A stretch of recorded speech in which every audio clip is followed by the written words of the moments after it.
Hello दोस्तों, welcome to our channel NEET prep. और इस वीडियो में हम digestion of food in small intestine पढ़ रहे हैं। क्या पढ़ रहे हैं? Digestion of food in small intestine. अरे स्मॉल इंटेस्टाइन में जब खाना एंटर करता है ड्यूडेनम के थ्रू, तब उस टाइम पर क्या बोलते हैं उसको? काइम बोलते हैं। काइम आता है ना, और वो काइम एसिडिक होता है। ठीक है। नाउ एक बड़ी इंपॉर्टेंट लाइन, एनसीईआरटी की लाइन जो मैंने रेड में लिखी है, बहुत जरूरी बात है कि the secretions of the brush bordered cells of the mucosa. Brush bordered cells जो होती हैं म्यूकोसा की, उनका सिक्रीशन कौन सी होती हैं? वो brush bordered cells, enterocytes, along with the secretion of the goblet cell। Goblet cell या mucus cell, mucus secreting cell क्या सिक्रेट करती है? म्यूकस। और यहां पर ये ब्रश बॉर्डर्ड सेल का secretion constitute the intestinal juice और सकस एंटेरिकस। गौर से सुनो, secretion of brush bordered cells of the epithelium of mucosa. ठीक है। And along with the secretion of gastric glands, goblet cells together constitute the intestinal juice और succus entericus। ये line आपको याद होनी चाहिए अच्छे से।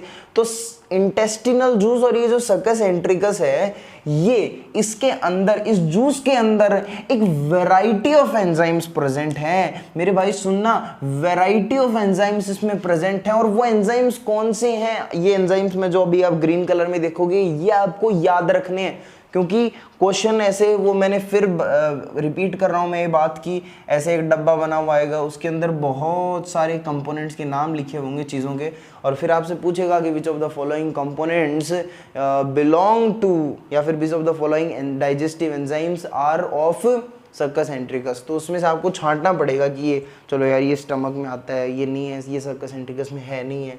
तो उसके लिए आपको याद रहना जरूरी है। तो देखो जरा कौन कौन से हैं ये। एक तो एंटेरोकाइनेज। एंटेरोकाइनेज जो ड्यूडेनम की वॉल सिक्रीट करती है, ये क्या काम करता है? ये जो ट्रिप्सिनोजन है ना, ट्रिप्सिनोजन, इससे ट्रिप्सिन, एक्टिव ट्रिप्सिन का फॉर्मेशन करता है एंटेरोकाइनेज। एंड ये ट्रिप्सिन फिर क्या करता है? ये जो ट्रिप्सिन होता है ना, ये फिर क्या कर लेता है? ये काइमोट्रिप्सिन और काइमोट्रिप्सिनोजन और प्रोकार्बोक्सी पेप्टाइडेज को उनके एक्टिव फॉर्म में कन्वर्ट कर देता है। ये मैंने पिछले वीडियो में आपको बताया था। Then amino peptidases, disaccharidases, example maltase enzyme है, डाइपेप्टाइडेजेस, लाइपेजेस, न्यूक्लियोसाइडेजेस। ठीक है, लाइपेजेस, न्यूक्लियोसाइडेजेस, डाइपेप्टाइडेज। अब इन नामों को पढ़कर ऐसा लगता है कि जैसे यहाँ पर लाइपेज यानी यहाँ पर लिपिड का, यानी यहाँ पर फैट का डाइजेशन होता होगा, न्यूक्लियोसाइडेजेस यानी यहाँ पर न्यूक्लिक एसिड्स का डाइजेशन होता होगा, डीएनए का, आरएनए का, न्यूक्लिक एसिड्स का। डाइपेप्टाइडेज नाम सुनकर लगता है कि यहाँ पर पेप्टाइड यानी प्रोटीन का भी डाइजेशन हो रहा होता होगा। माल्टेज यानी यहाँ पर स्टार्च का भी डाइजेशन हो रहा होगा, माल्टोज का। देखो जरा, अब एक और बहुत इंपॉर्टेंट क्वेश्चन फॉर्मिंग लाइन जो एनसीईआरटी में लिखी हुई है, वो क्या है? ये वो बात है कि the mucus along with bicarbonate. ऐसी लाइन ही हमने डाइजेस्टिव जो स्टमक के अंदर भी हमने ऐसी लाइन पढ़ी थी कि वहां पर mucus along with bicarbonate protect the mucosal layer, या फिर हम बोल सकते हैं wall of the stomach from excoriation by highly concentrated HCl। वही बात यहां पर है कि the mucus along with bicarbonate from the pancreas. Bicarbonate कहां से आ रहे हैं? पेनक्रियाज से। याद है ना, पेनक्रियाज बाइकार्बोनेट सिक्रेट कर रही थी एंजाइम्स के साथ भी। Then protect the intestinal mucosa from acid as well as provide an alkaline medium. 7.8 इतना ये एल्कलाइन मीडियम प्रोवाइड करती है फॉर एंजाइमेटिक एक्टिविटीज। ये एल्कलाइन मीडियम प्रोवाइड करने में या फॉर्म करने में सब म्यूकोजल लेयर ड्यूडेनम में जो होती है ना, ब्रूनर्स ग्लैंड, सब म्यूकोजल या फिर ड्यूडेनल या फिर ब्रूनर्स ग्लैंड जिसको हम बोलते हैं, वो भी इसके अंदर हेल्प करती है। वो भी एल्कलाइन म्यूकस का सिक्रीशन करती है, नॉन एंजाइमेटिक एल्कलाइन म्यूकस का सिक्रीशन करती है। देन तुम्हें पता है क्या, नीचे देखो जरा कि जो सकस एंटेरिकस है उसके अंदर मेनली कौन से एंजाइम्स होते हैं। जैसे सबसे पहले मैं आपको पेप्टाइडेजेस के बारे में बता रहा हूँ। ये पेप्टाइडेज जो हैं ये जनरली एक्सोपेप्टाइड्स होते हैं। एक्सोपेप्टाइड्स यानी ये प्रोटीन को एंड से काटते हैं। एंडोपेप्टाइडेज जो बीच में से काटे प्रोटीन की चेन को, सो ये पेप्टाइडेजेस क्या करेंगे, प्रोटीन का डाइजेशन करेंगे, यानी ये लार्ज पेप्टाइड्स को small peptide plus amino acid में कन्वर्ट करता है। अब ये काम कौन कर रहा है यहाँ पर, अमाइनो पेप्टाइडेज, ये भी एक पेप्टाइडेज ही है, amino peptidase converting large peptide into small peptide plus amino acid.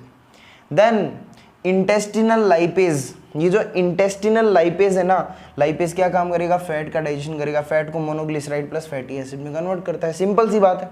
Then nucleotide, then न्यूक्लियोटाइडेजेस and न्यूक्लियोसाइडेजेस, ये क्या काम करते हैं, देखो न्यूक्लियोटाइड अपने पास है ना, तो न्यूक्लियोटाइड पर एक्ट करता है न्यूक्लियोटाइडेजेस, न्यूक्लियोटाइडेज एक्ट करता है और ये न्यूक्लियोटाइडेज न्यूक्लियोटाइड को न्यूक्लियोसाइड में कन्वर्ट कर देता है। और टाइड है ना, ओ कन्वर्ट करो साइड, न्यूक्लियोटाइड हुआ side, tide side plus phosphate. अब अभी भी रुकता नहीं है, ये न्यूक्लियोसाइड है ना, इसके लिए तैयार बैठा है ये न्यूक्लियोसाइडेज, ये न्यूक्लियोसाइड को nucleosidase pentose plus nitrogen base, यानी अब ये न्यूक्लिक एसिड की सिंपलेस्ट फॉर्म आ गई, pentose sugar plus nitrogen base जिनसे ये बना है। फॉस्फेट पहले ही अलग हो गया, अब और टूटा तो पेंटोज प्लस नाइट्रोजन बेस निकला। देन ये ग्लाइकोसाइडेजेस क्या होते हैं, ग्लाइकोसाइडेजेस क्या होते हैं, ग्लाइकोसाइडेजेस जो होते हैं ना, ये जनरली क्या करते हैं, स्टार्च के यानी कार्बोहाइड्रेट का डाइजेशन करवाते हैं। जैसे हमने इससे जो पहली स्टेप में हमने ये देख लिया था कि स्टार्च का डाइजेशन हो रहा था और स्टार्च किस में कन्वर्ट हो गया था, अल्फा डेक्सट्रिन प्लस माल्टोज में कन्वर्ट हो गया था। ऐसा हमने कहाँ देखा था, स्टमक में देख लिया था। फिर उसके बाद में ऐसा माउथ में भी हुआ था ना, माउथ में भी तो 30% स्टार्च का डाइजेशन होता है, तो वहाँ पर क्या बना था, अल्फा डेक्सट्रिन प्लस माल्टोज बना था स्टार्च से, ठीक है। अब ये अल्फा डेक्सट्रिन है ना, इस पर अल्फा डेक्सट्रिनेज काम करता है और ये ग्लूकोज में कन्वर्ट कर देता है इसको। माल्टोज पे माल्टेज काम करता है, ग्लूकोज में कन्वर्ट कर देता है। अब लैक्टोज भी एक शुगर है, तो लैक्टोज भी लैक्टेज काम करता है और किस में कन्वर्ट करता है, ये याद रखना, glucose plus galactose, lactose glucose plus galactose. और sucrose, sucrase enzyme glucose plus fructose में कन्वर्ट करता है। सो दिस इज डाइजेशन या फिर conversion of simple forms, complex form into simple form related to starch या फिर कार्बोहाइड्रेट। तो हमने ये जो सारी चीज आप देख रहे हो ना, ये है digestion of food in small intestine. Small intestine में ये चीजें आपको देखने को मिलती हैं। गौर से एकदम अच्छे से सुनिए, वापस सुनिए एक बार और इनको याद कर लीजिए। तो मिलते हैं नेक्स्ट वीडियो में with digestion in large intestine.